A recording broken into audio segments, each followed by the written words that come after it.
وَيُؤْثِرُونَ عَلَىٰ أَنفُسِهِمْ وَلَوْ كَانَ بِهِمْ خَصَاصَةٌ، وہ ترجیح دیتے ہیں دوسروں کو اپنے اوپر اگرچہ وہ بذات خود ضرورت مند ہوتے ہیں، حاجت مند ہوتے ہیں۔ ایک صحابی کا مشہور واقعہ ہے کہ ایک مرتبہ نبی علیہ السلام نے شام کے وقت اعلان فرمایا کہ فلاں بندہ میرا مہمان ہے، کون ہے جو اس کی مہمان نوازی کرے گا؟ یعنی اس کا معنی یہ تھا کہ کون ہے جو ان کو گھر لے جائے، گھر جا کے ان کو کھانا کھلائے، ان کی ضروریات کا سامان مہیا کرے، اور صبح کے وقت وہ میرے پاس دوبارہ حاضر ہو جائیں گے۔ تو کوئی بھی صحابی اس وقت کھڑا نہ ہوا۔ نبی علیہ السلام نے دوبارہ اعلان فرمایا تو ایک صحابی کھڑے ہو گئے، لیکن وہ کھڑے تو ہو گئے لیکن ان کو یقین نہیں تھا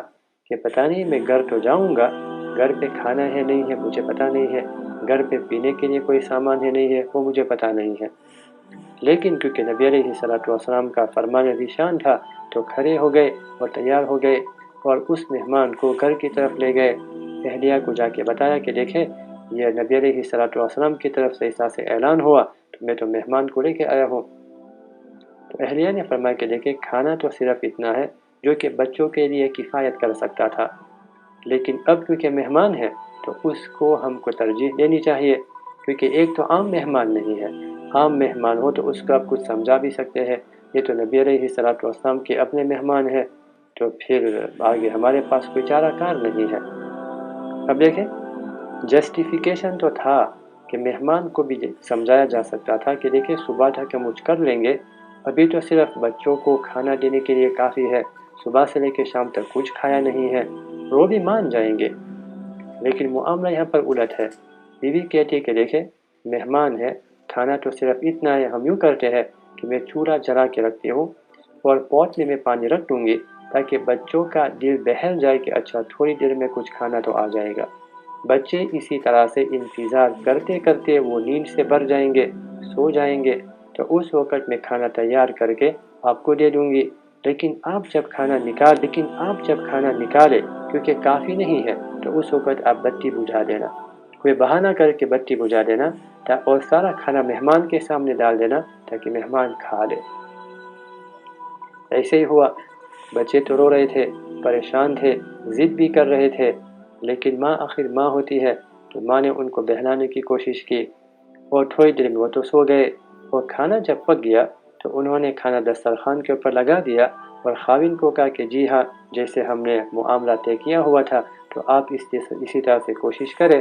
اور بتی کو بجھا دیں۔ کھانا لگایا اور تھوڑی دیر کے بعد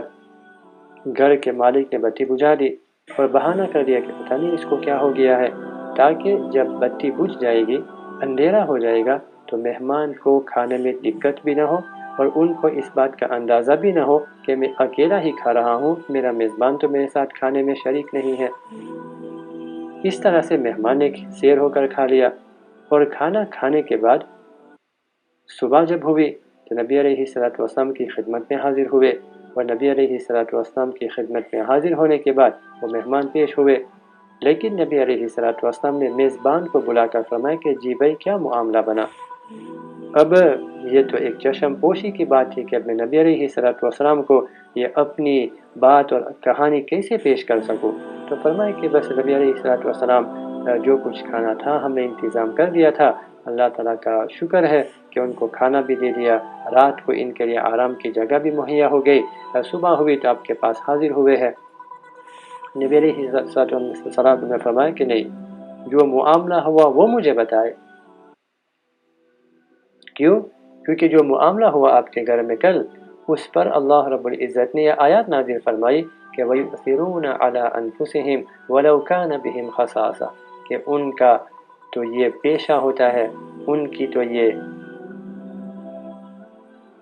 کی یہ عادت ہوتی ہے کہ جب کوئی دوسرا حاجت مند ان کے سامنے حاضر ہو جائے تو اس کو ترجیح دیتے ہیں، یہاں تک کہ وہ بذات خود پریشان حال ہوتے ہیں، حاجت مند ہوتے ہیں، تو خود حاجت مند ہونے کے باوجود دوسروں کو اپنے اوپر ترجیح دیتے ہیں۔ تو معاملہ آپ مجھے بتائیں۔ تو اس وقت انہوں نے معاملہ کھول کے نبی علیہ السلام کی خدمت میں بیان فرمایا۔ تو یہ قرآن پاک کی تعلیمات میں سے ہے۔ Visit us at www.jamiazainabmuslim.org